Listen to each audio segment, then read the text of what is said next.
How are you doing today? On today's episode of Daily Capsule, we will be saying something little on how to start living instead of worrying. What does it mean to worry? To worry means to think about problems or unpleasant things that might happen in a way that makes you feel unhappy and frightened. Worries, doubts, and anxieties are a normal part of life.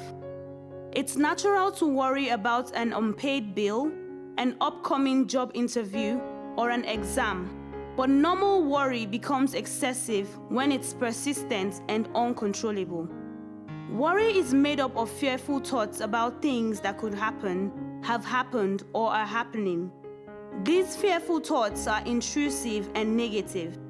For some people, worry is an occasional experience, while for others, worry can be a habitual experience or a typical style of thinking. Constant worrying, negative thinking, and always expecting the worst can take over your emotional and physical health. It can suck up your emotional strength, leave you feeling restless, cause insomnia, headaches, stomach problems, and muscle tension, and make it difficult to concentrate at work or school. But you can train your brain to stay calm and look at life from a more balanced and less fearful perspective. There are so many causes of worry, and it's very important that you take time to learn how to stop worrying and start living. Today, I will talk to you about tips on how to grab this thing called worry by the horns and wrestle it down. Number 1, make your decision and never look back. Have you ever made a decision in life only to give it second thoughts afterwards? Of course you have. It's hard not to wonder whether you've done the right thing and whether there might still be time to take another path. Moreover, keep this in mind. You've already made your decision, so act wisely on it and dismiss all your anxiety about it. Don't stop to hesitate, to reconsider, or to retrace your steps. Once you've chosen a course of action, stick to it and never look back. If you later find that you're heading in the wrong direction, there will be time to reconsider what you're doing. But until then, stop worrying about where your decision will take you. Number 2, live in your today. The rule to this is very simple. Whatever happened in the past or might happen in the future must not intrude your today.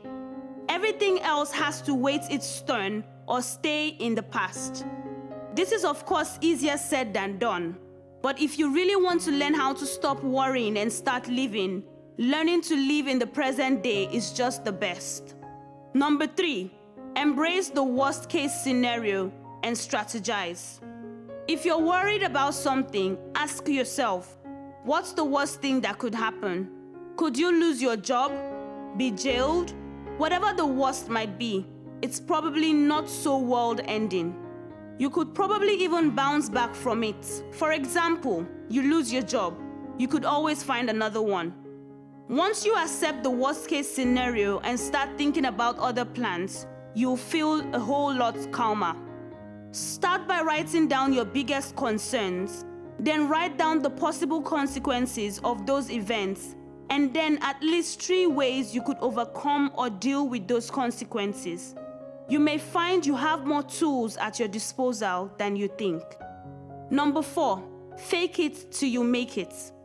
We can't directly influence how we feel, but we can make ourselves change through how we think and act. If you're feeling sad or low, try to at least put up a smile, and you'll find it impossible to be sad when acting cheerful. But you don't necessarily need to act outwardly happy. You can simply think happier thoughts instead. Number 5, give for the joy of giving. When we perform acts of kindness, we often do so with the expectation of gratitude. But harboring such expectations will probably leave you disappointed. Stop expecting gratitude when you're kind to someone. Instead, take joy from the act yourself. Number 6, dump the act of envy. Enjoy being uniquely you. Your genes are completely unique. Many of us long to be someone else, thinking the grass is greener on the other side of the fence. But living your life this way is pointless. Embrace your uniqueness and get comfortable with who you really are in order to learn how to stop worrying and start living. Number 7, haters will hate. It just means you're doing the right thing.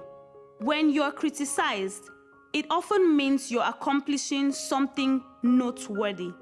In fact, let's take it a step further and consider this.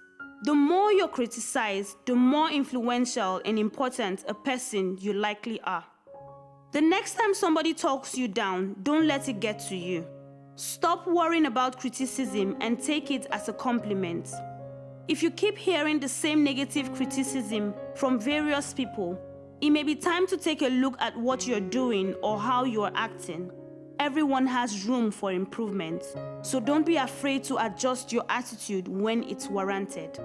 A certain Mary Hemingway once said, "Worry a little bit every day, and in a lifetime, you will lose a couple of years. If something is wrong, fix it if you can. But train yourself not to worry.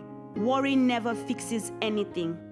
I hope you let today's daily capsule keep you on a calm phase and help you stop worrying, because at the end of the day, you are the only one who can take the action needed to conquer your anxiety, worry less, and live the life you deserve.